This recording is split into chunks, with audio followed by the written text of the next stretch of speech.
Yo, what's up YouTube? Kyrios here, and we're gonna go over this Aether Gazer Pre-Registration, which, by the way, you can pre-register now. That timer has finally gone over and created a new timer. But I have some concerns with this pre-registration, and I have some concerns pretty much about the game, even though we've been very excited about it and we've been playing the game on the CN market. But if you guys do enjoy the video, hit that like and subscribe. I'll have the chapters down below, so make sure you check out my thoughts on the game. It'll be a little bit of a breather, not a full first play or first impression. So let's just go ahead and get started. All right, guys. So if you guys go to 𝙀𝙓𝙋𝘼𝙉𝘿.com or 𝙀𝙬gazer.com or Aether? I don't know, whichever way you wanted to pronounce that. I think it's Aether Gazer. You'll see there's a pre-registration page. Now it has another timer, and I'll get to that timer in just a second, and I wonder why there's another timer. But I cannot find this on the Android store. I cannot find this on the iOS store. The only thing I can find is pretty much on our tap and this put your email address in here now. This is very weird considering they had a 14-day timer just to get to this part. And the part that really concerns me is where's the pre-registration rewards? This is it. This is the bottom of the page. Where are the pre-registration rewards? I've never seen a game go into pre-registration without showing pre-registration rewards. That is absolutely bonkers. Secondly, I think the game, I don't know what they're doing with their marketing team over there right now, but they've got nothing on their YouTube channel, even though that they set up a YouTube channel. No videos over there. And their Twitter channel has no combat and pretty much nothing to really show besides some screenshots. Now, these screenshots are just loading pages half the times in the games anyways, and it's just, I don't know, it's just, it doesn't draw me in like I've seen a lot of other games do. I think they should be putting their best foot forward. They should have an opening trailer right away if you're going to open up your page and stuff like that. It's a very weird experience to me. So let's talk quickly about the game and kind of my experience. Now, I have a level 35 account over there, which is not the highest account, so take what I say with a little bit of a grain of salt. But the game is pretty much the side game for me. Yes, it's in the CN server, so I can't really enjoy the story fully, but I do have some concerns about the longevity of the game, and one of those concerns is what I'm about to show you here, is this screenshot from the progression of the game from 6.1 to 6.30 on Bilibili.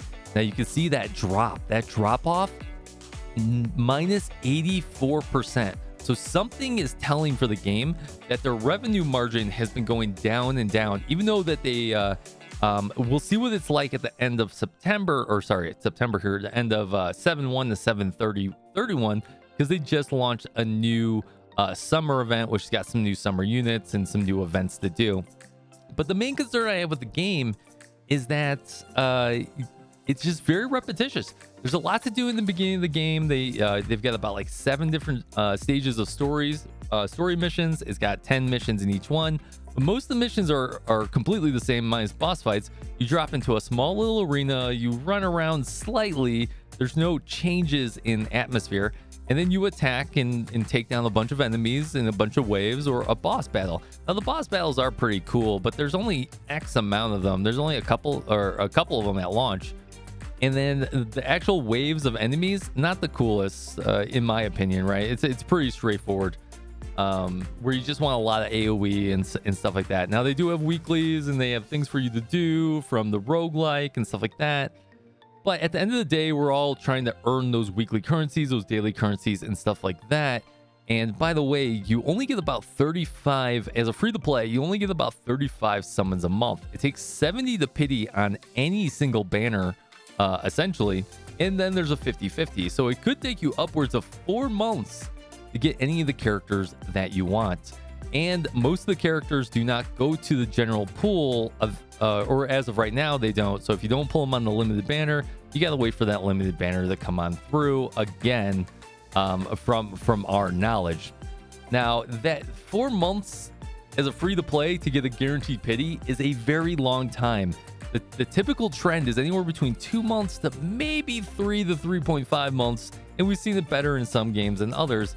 So I have a lot of concern with just the longevity of the game when it's really like a side game. There's once you get through the story and you're just doing your quick weeklies, even the daily missions are just very tedious because it's the same things over and over again.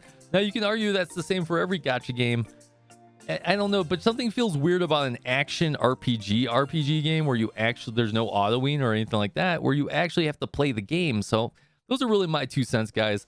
Let me know in the comments down below. What do you think? Are you pre-registering? Are you still excited about it?